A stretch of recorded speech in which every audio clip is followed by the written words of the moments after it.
Hello students and welcome to the e-learning program initiated by Shri Gyanmanjari Vidyapith for the students of Standard 10, in which we are learning the subject of social science. Students, from the previous lecture we started with the revision of the S7 portion. We started with chapter 1. Previous lecture we completed almost half of the chapter 1 and revision. So today let us go ahead with revision lecture 2 of chapter number 1. Revision standard 10 social science we are going to do. This is the second lecture for chapter 1, heritage of India. Today we'll start with India, land and people. Primitive men came into existence simultaneously on the continent of Africa, and that is Eastern South Africa, and in India also. Earlier it was the belief that the primitive men came into existence on the Eastern South Africa, the eastern part of South Africa. But then the fact was established that simultaneously, because human beings evolved all around the earth, so it is now confirmed that the primitive men, they came into existence separately on the African continent and at the same time in India also. Varied and prosperous heritage attracted many foreign tribes that came to India, so the remains of all tribes are found over there. Now India, the subcontinent we are talking about, because in those days there were no countries as we have divided today. Whole of the Indian subcontinent, including Pakistan, Afghanistan, India, Nepal, Bhutan, Bangladesh, Myanmar, whole of that Indian subcontinent, it was whole such a large land, undivided. There were no countries at that time. So tribes, when conditions in their country became adverse, maybe because of climatic reasons, maybe because of situations where they want a safe place to stay, a peaceful place to stay, so they migrated from certain areas on all direction and came to India. But then after coming to India, they settled down in India. When they came to India, they saw the prosperity of India, because we have rich soil all over which gives plenty of vegetation. After that, when agriculture started, agriculture was done by most of people, because we had lots of water, the sweet water from the rivers, lakes, etc. And agriculture product yield was quite good, and that is why peace and prosperity was there. So lots of tribes, they got attracted towards this peace and prosperity and came to India and then settled in India. The Dravidians were considered to be the most ancient people of India. Dravidians were here right from Stone Age. That means right from the primitive age. The primitive people, right from the Stone Age, they lived in India, and these were later on called as Dravidians. So Dravidians were considered as the most ancient people of India. But modern researchers of linguistic and anthropology have proved that even before Dravidians, 6 more tribes came to India. Now Dravidians, okay, as a tribe, quite huge, but then before them lots of other tribes had come and settled in various different places of India. We are going to learn that, right? We have already done that. This is just a revision. Now researchers based on linguistic, that means the words that we speak, the language that we speak, the same tonal quality, the same sounding of words, near about the same alphabets, the way of speaking, all of that is linguistic.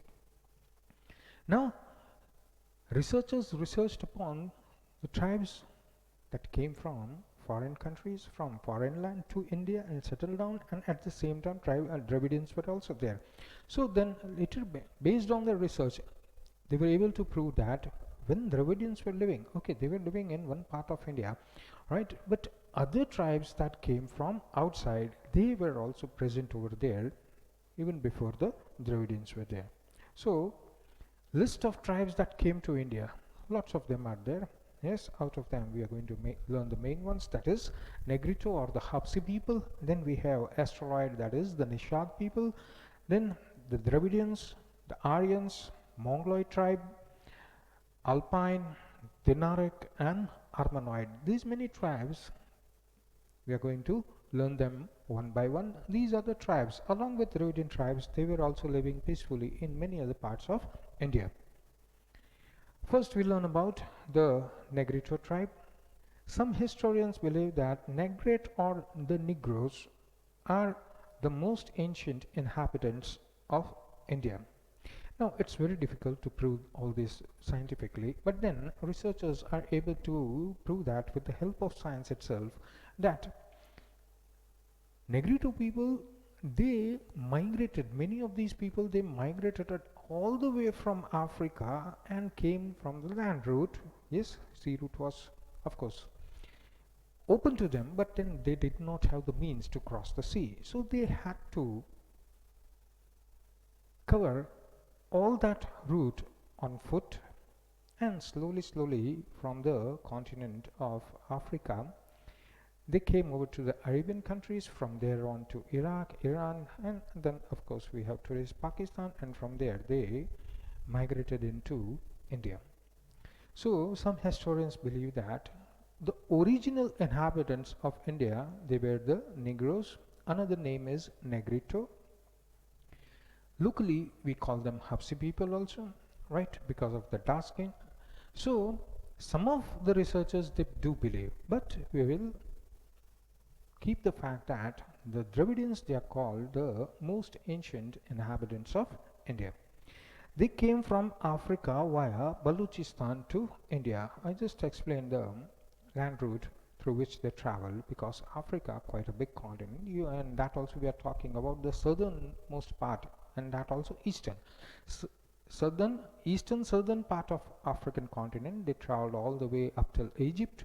Nile River, they continued along with the Nile River and entered into the Arabian countries today, and then on to Iraq, Iran, and then that is the passage that took come to Pakistan today, where Balochistan is there.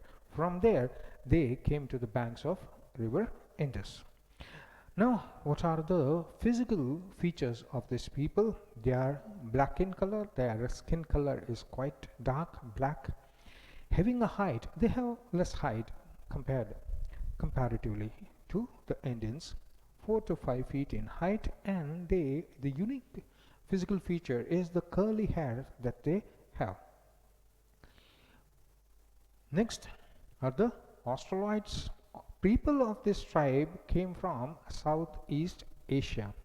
Now, if we actually see the history, right, and that is not that much described over here because we are learning in short, but the same Negrito people, since quite long back, they continued. When they entered into India, they also continued their journey outwards towards Bangladesh and then on to Myanmar, and then they settled down in the lower parts of today's China, right? So after a long time, they again started migrating back towards this area. So people of this type came from Southeast Asia, southern part and towards the eastern part. That is, we are talking about the easternmost part is, of course, Japan. So before that we have Malaysia, Indonesia, all these countries, they are at the bottom of the main huge country, that is China. So they migrated from that area. Now the physical features of these people, they are black skin with broad head. Now they have a broader head, flat nose, because now they mingle over there with the population living over there, so their physical features change. Now they, instead of a protruding nose, they have a flat nose, and they are still short in height. They made what customs, traditions, what they invented, they all brought over here, and then they mingled with the people of India and became one with India. But we learned from their culture. They made clay utensils. They were expert in making clay utensils, and they wore cotton cloth, because right from here up till Indonesia, etc., we have black lava soil, and that soil helps in growing cotton. So they were already wearing cotton clothes and knew how to make cotton cloths and knew many other skills. This can be considered as the contribution that they have given to the country. Australoid. The Aryans who came later on to India called them the Nishad people. The Aryans who came later, they used to call them Nishad. Nishad having dark skin, that's called Nishad. Yes, Nishad का मतलब जो निशा रात, right? तो रात जैसा काला colour, so Nishad people having dark skin, because Aryans they came from Greek side, so they were quite fair in color. The origins of this tribe. Now today, how do the researchers know? Because origins of this tribe can be found like Kol, Munda, Khasi, tribes of Assam. Munda, you can find Munda tribe even up till Bihar. Yes, Khasi, we have Garo and Khasi hills. So we are talking about Meghalaya, Assam, that side. So right from there, we can see lot of similarity between today's people and the original tribe Australoids that came to India. So origins of these tribes can be traced to today's tribal people like Kol, Munda, Khasi of the Assam. Then we can find them in the tribes of the Andaman and Nicobar Islands, and we can find similarities of these Australoid people in the Myanmar, that is former Burma, today's Myanmar. They have similarities of Australoids.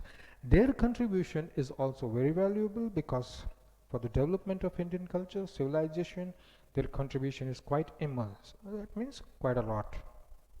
Now we talk about Dravidians. Originally, Dravidians, they belong to India. We keep on the fact that the Dravidians, they have been living here since the Stone Age. So we call them the most ancient inhabitants of India. So originally, Dravidians belonged to India. They did not come from anywhere, because human beings evolved from here onwards, and evolution of human beings happened at the same time, simultaneously, along with Africa and India also. So in India, we consider Dravidians to have evolved, and they are called the original inhabitants of India. They were the direct descendants of Stone Age civilization and creators of Mohenjo-daro. Direct descendants of Stone Age. That means since Stone Age they have been living over here until Mohenjo-daro. They are called the continuous descendants of the Stone Age people who lived in India. Very, very important thing is Dravidians created Mohenjo-daro, and thus they are called the creators of the Indus Valley civilization, right? So creators of Mohenjo-daro were the Dravidians. They established Mohenjo-daro and lots of other different sites in India. Later on, Aryans came and occupied them and pushed them back towards south of India. The tribes which came from north survived with their language and cultural features. Later on, they were only called as Dravidians. Now it was a mingled up situation where tribes were continuously streaming in from lots of other areas, and all of them settled along with the Dravidians, and later on all of them were called Dravidians. Dravidians, it's very important that Dravidians gave the concept of mother as goddess and father as god. The original people who gave us the gods and goddesses get called the Dravidians, because they initiated the concept of worshipping mother as goddess and father as god. Slowly they made statues of their mothers and fathers and started worshipping them after their decease, after their demise. So the idol stayed, and that is how later on people started worshipping those idols as the goddess and the male idol as god. So the thought of Parvati and Shiva as mother and father developed. Now, generation passed on, and those idols were passed on from generation to generation. So now the later on generation might not know how originally this concept came, and later on the male god became Shiva and the female goddess became Parvati. So the thought of Parvati and Shiva as mother and father that developed. The tradition of worshipping nature. This is also important. Tradition of worshipping nature is a gift of the Dravidians. We worship nature because we worship rivers, we worship mountains. Today also we call them Giri. Many of the religious places are situated on the top of hills, mountains, etc. Wind god, rain god. So the idea of worshipping nature started with the Dravidians, and that is quite an important gift to the Indians or the Indian culture. The tradition of worshipping with dhoop, that is the incense stick, deep, that is the lamp, and arti are considered to be the gift of the Dravidians. As we just discussed, they set up the idols of their father and mother and then passed it on through the generations and later on. Now, thing is, when we set for worshipping, we need some method, we need some way to worship, right? So, the tradition of starting of worshipping the gods and goddesses by lighting diya, that is the lamp, deep, and dhoop, that is incense sticks, that is agarbatti, and arti, singing a hymn along with it for the purpose of worshipping, taking name of the god. So that way, this method of worshipping and dhoop, deep, and arti, they are considered to be a very valuable gift that was passed on, started by the Dravidians and then passed on through the generations to date. Besides nature and animal worshipping, etc., are also their great features. They not only worshipped gods and goddesses, they not only worshipped the nature, but they also worshipped animals which were very domestic animals, which were very, very useful to human beings. For example, cow, ox, etc. They were worshipped by them. We can find those figures on the seals that we found from Indus Valley and the Harappan civilization. Original deities of Dravidians have been accepted by Aryans and were re-established by them as gods of culture with pace of time. Now we know that Dravidians were the original descendants and they were the creators of Mohenjo-daro. They established Mohenjo-daro and were living over there. After that, the Aryans came from outside of India.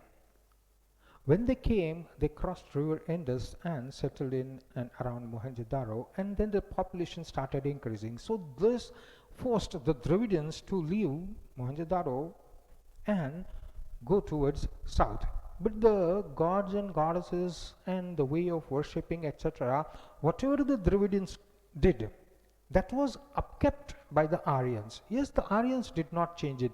They had their own, and on top of that, they accepted all the deities, all the gods and goddesses of the Dravidians and re-established them. That means reconfirm that, okay, we have our gods and goddesses, but now we come over here, you pray somebody else, you worship somebody else, we accept them also. So they included the gods and goddesses and the deities of the Dravidians into their culture and became, so thus gods and goddesses of Aryans and Dravidians became one and they were re-established. Under the tremendous influence of the north, that means now lots and lots of tribes were coming out from the northern side and from the western side. So what happens is that population kept on increasing. Now the Dravidians, being such a big group, they found that they were continuously being outnumbered by the tribe that came from outside. So they decided to leave Mohenjo-daro and the surrounding areas and shift back to south. Aryan culture was deeply internalized by Dravidians, hence intercaste marriages took place. Now, Dravidians were living and the Aryans came from outside, lots of other tribes came from outside. So, mingling of these tribes happened.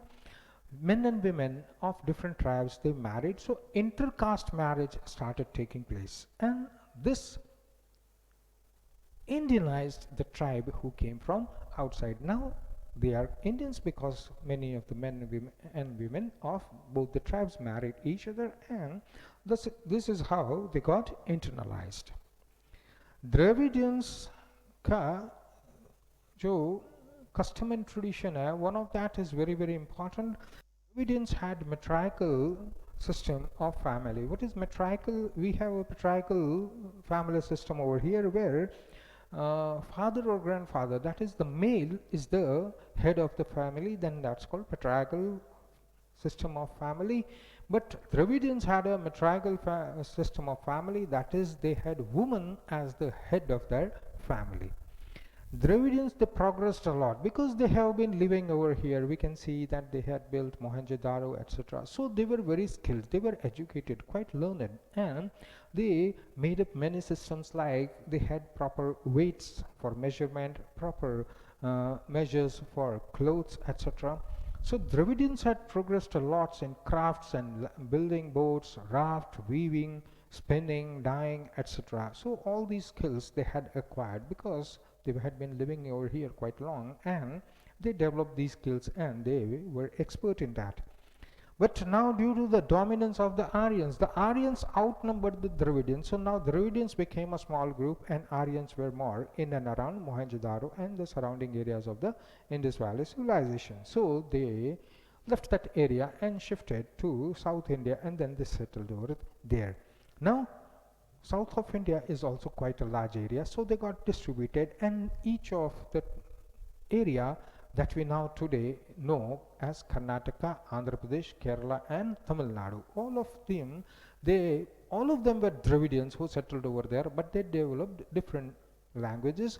So we have the Dravidian family of language, which includes four, that is Tamil, Telugu, Kannada and Malayalam. Although lot many also crossed the sea and went to Sri Lanka, and they have the Sinhali language over there. That is also part of the Dravidian language, but then we do not include it because it's not in India. So in Dravidian family of languages, we have basically four, that is Tamil, Telugu. Tamil is spoken in Tamil Nadu, Telugu is spoken in Andhra Pradesh, and Kannada in Karnataka, and Malayalam in Kerala. Now we come to small tribe that came from Mongolia, that is a sandwich country between Russia and China.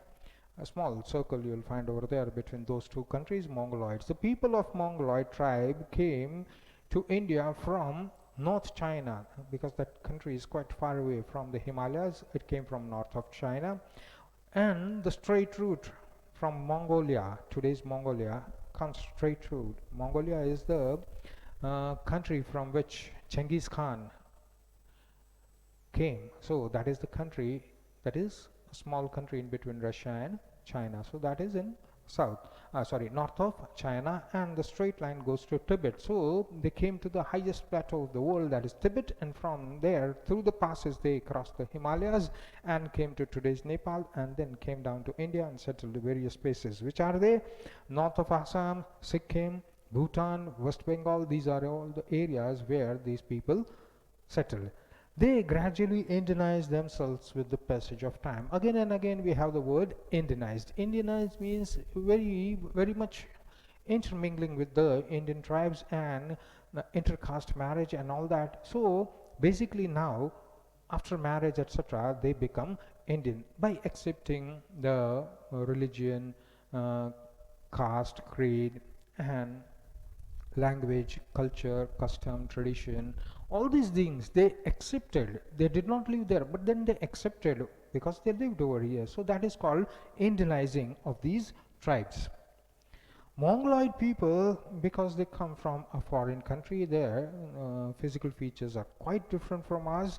Mongoloid people possess physical characteristics like, because it's a country which is very near China, on the top part of the China north. So their skin complexion is yellow. pale yellow complexion, and they have just a flat face like the Chinese people. But striking thing is they have chubby cheeks, cheeks which are coming out and quite chubby. Almond shaped eyes is yet another physical feature of the Mongoloid tribe. They have eyes like almond, badam ke jaisi. They had yellow complexion, so Mongoloids were called Kirat because we have wheatish complexion over here. Dravidians, they have black complexion. Aryans, they have much fairer than the wheatish. So all these tribes, they have different skin color. Because of the skin color, they were called Kirat. Now we come to three tribes: Alpine, Dinaric, and Armenoid tribes.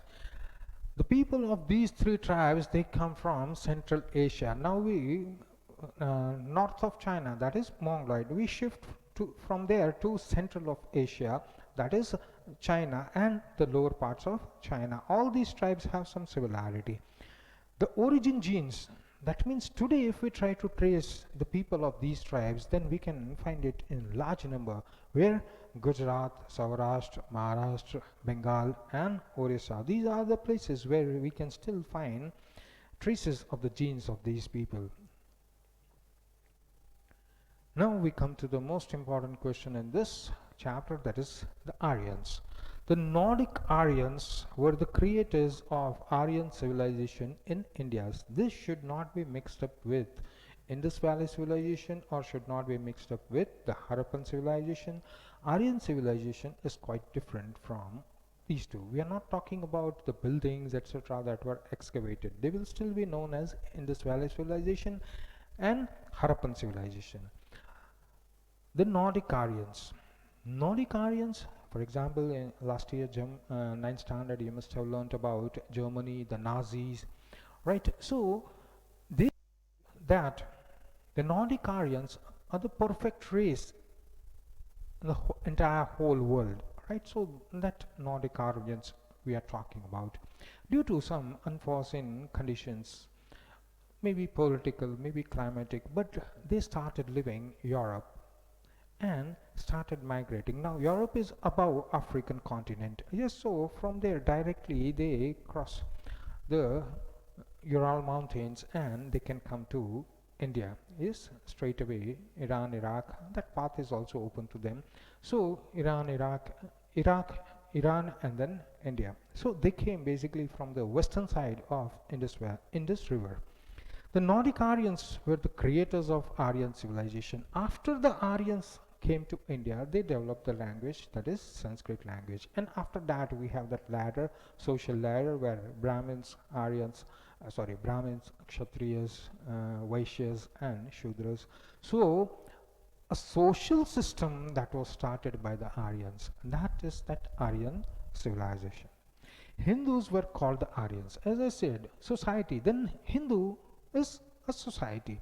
Yes, Hinduism is the religion followed by these people, and Hindus were called the Aryans in the ancient time, and the area where they came, where they were densely populated, the area where they were very densely populated, whole of that area where the Aryans came and settled down and started living over there, that area was called Aryavarta, to separate from other tribes that were living at the same time.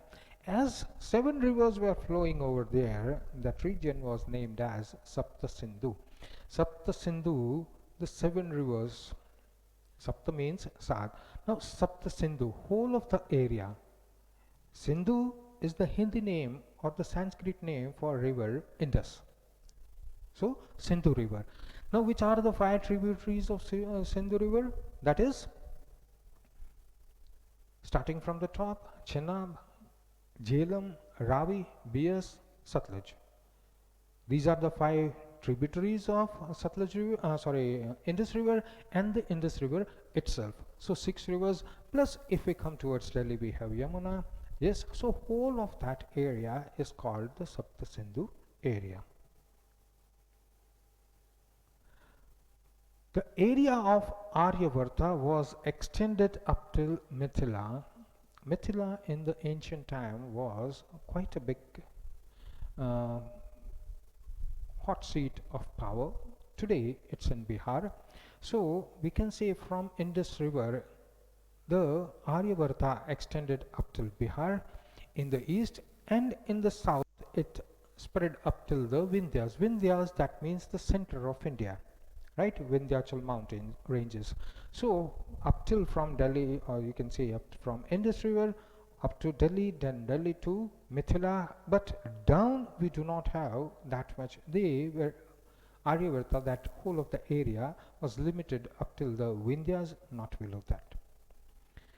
During the Vedic period, they were more advanced people than any other contemporary tribe. They came from outside, but they were far more advanced than any of the tribe, including the Dravidians who were living over here. The vast land was recognized with various names. Whole of the area, Aryavarta, where these people were living, later on, various names it was called at. It was called by the name of Bharat Bhumi, Bharat Khand, Bharat Varsha, etc. It all started with the king, that is Arya Bharat, or the Bharat Kul tribe. Yes, the king, the first Aryan king, named Bharat.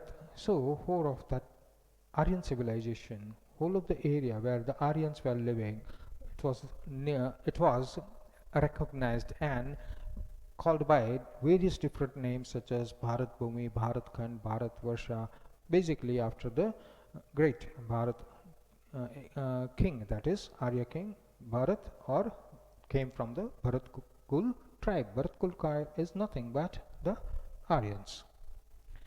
Aryans were nature lovers.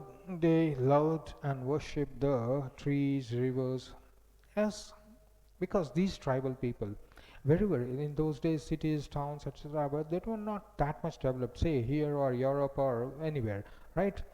Slowly, the largest towns and cities that we find are the Mohenjo-daros, etc. But look at the area, we can't say that it was such a big city over there, right? So it was basically small towns living over. But these people, they lived in nature for quite a long time and they worshipped nature. So Aryans also, they were nature lovers. They loved and worshipped the trees, rivers, mountains, the sun, wind and the rain. They had composed hymns, that is the richas, for praying to various natural elements. Yes, सभी देवी देवता के लिए अलग अलग prayers थी, that is the hymns and richas were sung so that they can please the god, the gods of nature, that is sun god or wind god or the rain god, etc. They had different prayers for that, and that's called the hymns. In due course of time, some religious ceremonies like recitation of Vedas, performing yajnas and other activities became prevalent in India. It's because of the Aryans, because the Aryans developed the Sanskrit language, and later on lots of things were written in Sanskrit. For example, Vedas, etc. started being written, spoken, conveyed from one generation to another. So after prolonged time, lots of religious activities started, ceremonies started. In that, recitation of Vedas were done, performing of yajnas for different purposes, different yajnas were performed, and in all those Sanskrit language was used, and other activities, they became prevalent. That means were continuous in India. Now we have done this, but we'll still learn it in a more better way. Indianization of foreign tribes. Lots of tribes, Negrito, Australoid, Dravidian, that we just learned, came to India. All these tribes had their own culture because they came from outside. So they had their own culture, they had their own way of wearing clothes, they had their own language, they had perhaps their own script, they had their own ways of making weapons or making houses, making vessels, all those things. So they came from outside of India and they all had different customs, tradition, their own culture, etc. But once they came to India, there was a very fine amalgamation. Amalgamation means a mixture of those tribes with their specific style of living, and all of them came to India in search of peace. most of these tribes did not come to India. Yeah, of course, there were tribes like Huns, etc., who came to attack, loot India, the prosperity of India. But then, most of the tribes, they came to India because they came with family and wanted to settle down in India. Whole of the tribe came together. So, they came with peace. And that is why we find a very harmonious cultural blend with the tribes that already existed in India, one which gave glorious and prosperous heritage. Today, the heritage that we have, the cultural heritage we have, we cannot separate that ये चम्मच इसने बनाया था, ये कटोरी इसने बनाया था, because in the ancient time, all came from outside. They had their own beautiful things that they made, right? All of them, they mixed with Indian people or the Indian tribes living over here, and that was such a fine amalgamation that today you cannot separate these things. Yes, apart from the physical features, there isn't much that we can separate because they totally got Indianized. These foreigners and Indian tribes, they amalgamated in such a way that over a long period of time, they lost their identities, individual identities, through intercaste marriages. When the intercaste marriages happen, genes also gets changed.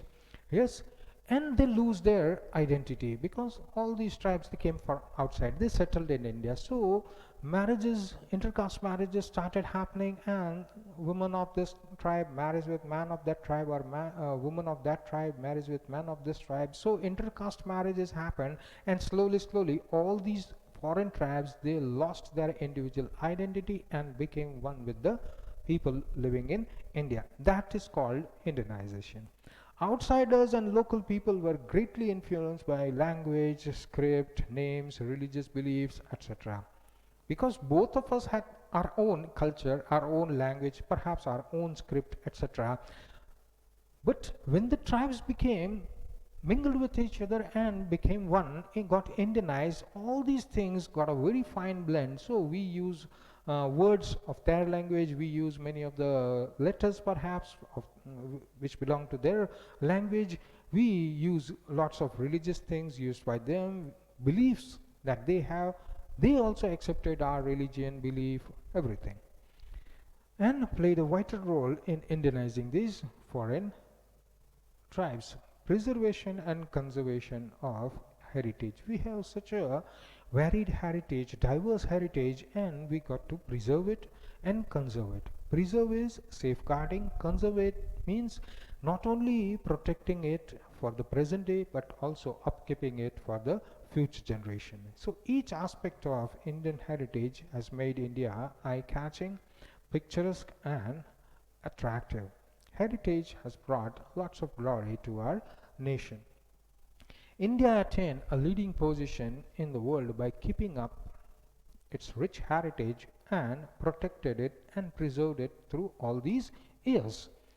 So it becomes a primary and pious duty. It is our primary duty and it is our pious, that means holy or pure, whatever we can say, of every citizen to upkeep whatever heritage we have, develop it, and give it in a very fine way to the next generation, to see that nobody harms the ancient memorials, and also to preserve places having historical importance, because that is the history attached with the Indians.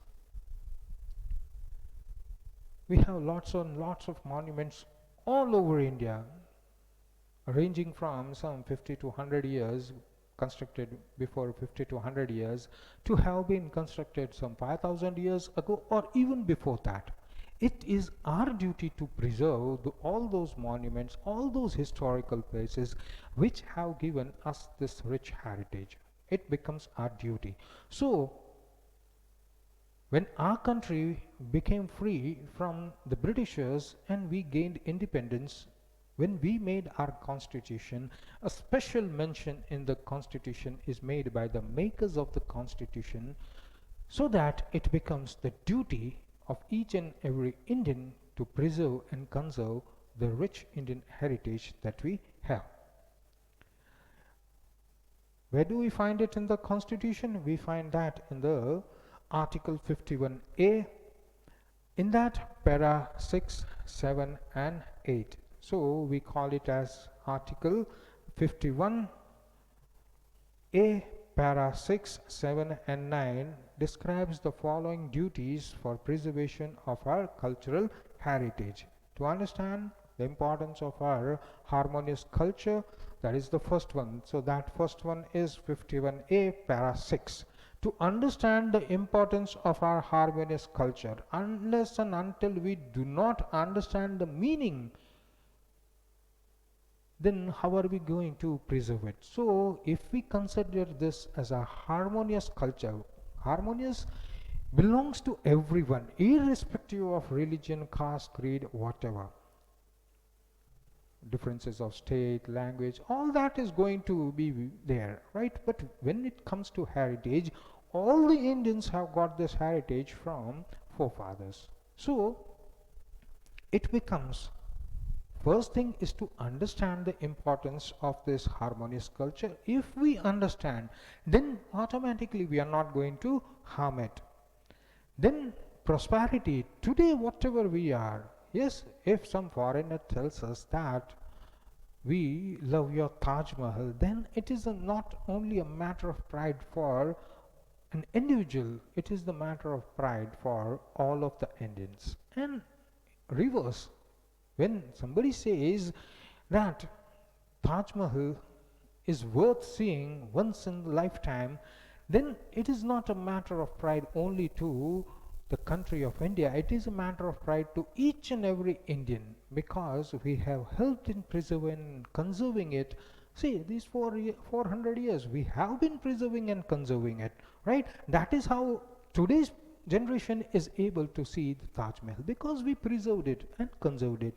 So each and every historical place, each and every historical monument is whatever things, even today when excavated we find it, we put it in the museum, it becomes our duty to preserve and conserve it.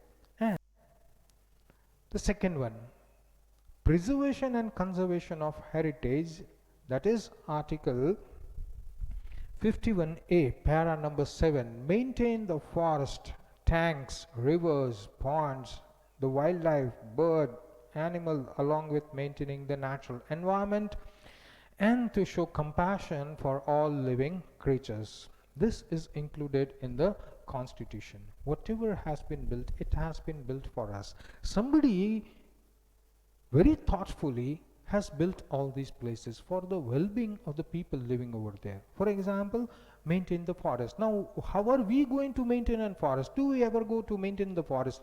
Maintaining the forest means we should take care that no one harms the forest.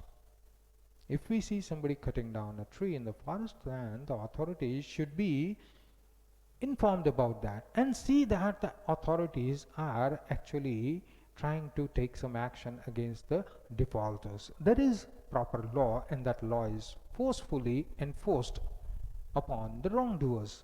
So that is how we maintain. तो हम नहीं जाते जंगल में, yes, but it becomes a duty in one way or another to maintain the forest. The tanks, huge tanks were built because people of that area had scarcity of water continuously, and they were not ready to live in that area. So whichever authority was there, maybe it was a small kingdom, a small king is there, but he thoughtfully made those tanks so that rainwater can be stored over there and people can get drinking water or water for irrigation. So that those huge tanks, those huge ditches which are made from either bricks, stones, etc., made from, and water is stored in it, that's called a tank. It's not that overhand syntax tanki we are talking about, right?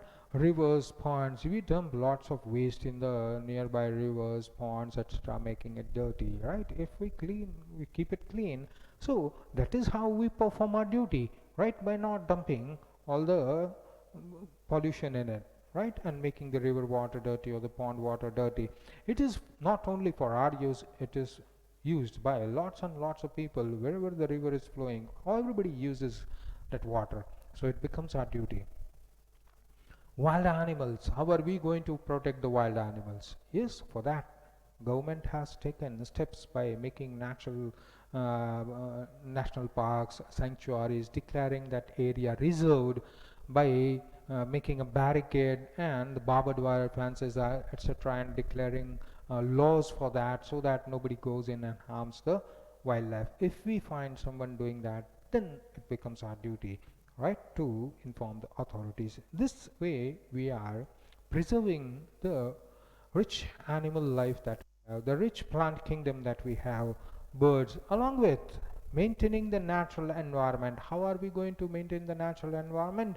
By not polluting the environment, by reducing the pollution in the environment. In this way we help preserve the natural environment. And to show compassion, love and caring for all the living creature, we should have some feelings and emotions for them, so that only feelings and emotions is how can we help them? By not disturbing them in their natural habitat. Yes, tiger को उठा के बाहर नहीं लेना है, उसको अपने environment में जिंदा रहने देना है, and we should see that no poaching etcetera is done. So this is how we show compassion towards them. The last one, that is Article 51A, Para 9. The protection of public property and giving up violence and all are also included in it. Mahatma Gandhi, father of the nation, propounded or propagated the theory of non-violence, and it has become a very thoughtful idea which was followed by many countries who were having the colony rule, and they adopted the ideas given by Mahatma Gandhi, and they got independence from their foreign rulers, and they are thanking Gandhi for that. Then how come being in India we can continue with violence?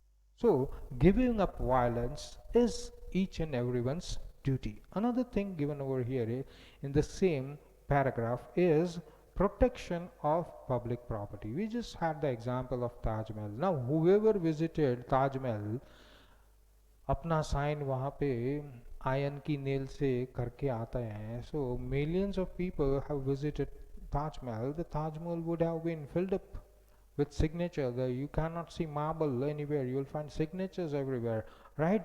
But nobody did that, and we take care that nobody does that, right? So in this way, whatever public property we are having, whether it's a small garden made by the government or made by the municipal corporation, that's a public property.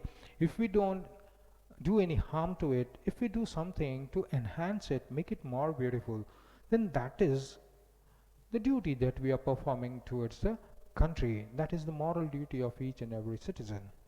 So students, here we complete chapter number 1 of history, that is heritage of India. Thank you, students.